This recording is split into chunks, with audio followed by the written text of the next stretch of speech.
Hey, this is Notser, and I want to do sort of a 0.6.3 housekeeping video to just discuss what you should try to look to do when 0.6.3 comes out. Now, I believe North America gets it as you're watching this right now.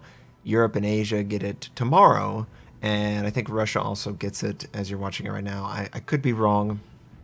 I'm probably wrong. But I just want to make sure that everyone knows exactly what they're getting in 0.6.3. So obviously, stealth firing is going away.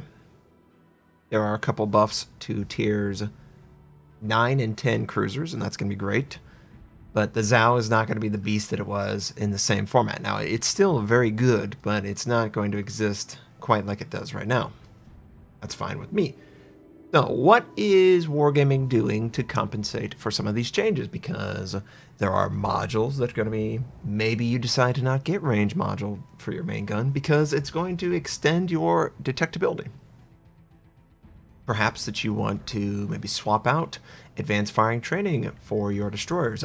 I don't know, but what they're going to be doing is they're going to be offering a 95% discount to Elite Commander XP only, supposedly.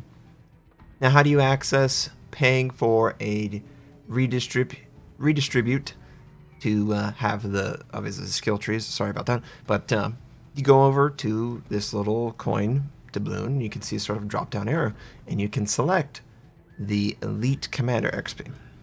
Now, most people are like, I don't have a tier 19 commander skill. I don't have a skill that high. That's okay.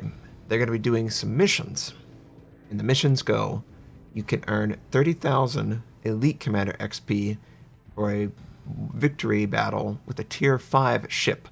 Now, I don't know if it's only a tier 5, if it's tier 5 and up. I can't quite confirm that. Obviously, the patch is not out yet. But in general, even the lowest of low, tier 5, can earn Commander XP, the Elite Commander XP.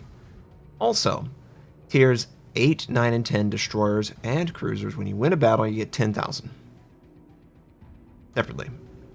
If you are lucky enough to have a tier 10 destroyer and a tier 10 cruiser, if you win one time of each, you can earn 90,000 Elite Commander XP, which is supposed to be enough to retrain 19 skill commanders. And that's pretty cool. At the very least, if you don't have to reskill anyone, it's a good way to earn Elite Commander XP. What's Elite Commander XP used for? I can decide to use it over doubloons to retrain. I can also use it to skill up a commander. Pretty good. There's a lot of little tricks that you can do. For instance, if I wanted to bring in a commander for a ship that maybe he's not assigned to, let's find an example that might make sense. Is there an example? Akatsuki. So I'm going to bring in my Mutsuki, and I know it's Mutsuki. We're going to bring in the Akatsuki, and we're going to assign it. Now we're going to do it this particular way. This is the most efficient use of credit and Elite Commander XP. You use your Naval Commander, you retrain with 200,000 credit, and then what you do is you go over here to this plus sign, and you use the remaining XP that you need, and you take that from your Elite Commander XP. And boom, he is now fully functional. And Elite Commander XP allows you to do that. And this is going to be a great opportunity if you don't need to retrain to get Elite Commander XP. Now, if you need to retrain, and you're going to need to retrain, the Japanese, the Germans, and the Americans are going to be different than what you currently play them as. I would recommend dropping every single American range increase. I just can't recommend it. Stealth fire completely gone. There's going to be a video, hopefully later today, that will show sort of the end of an era. Stealth firing in a Fletcher for the enemy, and it's going to be gone. So what does that mean? As a destroyer, I think the primary way you have to play the game outside of the Soviets is pick up Superintendent. I think Superintendent is going to be too important. You're going to need every single smoke charge you have in order to be effective. And some people are like, no. Yes. The game's going to be slightly slower for a destroyer. They're not going to feel as comfortable engaging, disengaging. They're going to rely on smoke, the time, the window for you to drop off. Superintendent is going to give you another charge, so you can be a little bit more aggressive with, well, conservative, I guess, because you're using smoke proactively to protect yourself, but you'll be able to use more smoke charges and feel confident that you'll have a charge when you need it. So Superintendent, to me, skyrockets to the most important skill for every destroyer except for the Soviets. Other things that you could look at, and honestly, I don't know if the Zhao is going to drop the... Oh yeah, this is another thing. By the way, for 9 and 10, you have a module slot that is going to sort of... It encourages you to get a range module, especially for the Zhao and stealth firing.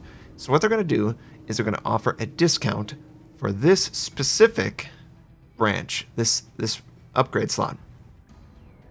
50% off. It's going to be great. Same with concealment. 50% off. So, what you want to do is you want to make sure that you can get every single module that you want to get.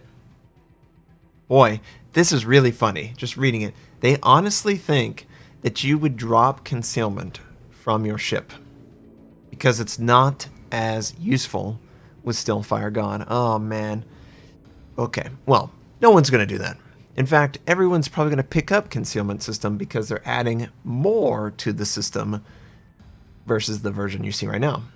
But yes, the tier 9 and 10 DPS slot, the second rate of fire, faster torpedo rearm, better gun range, better AA DPS, and secondary DPS.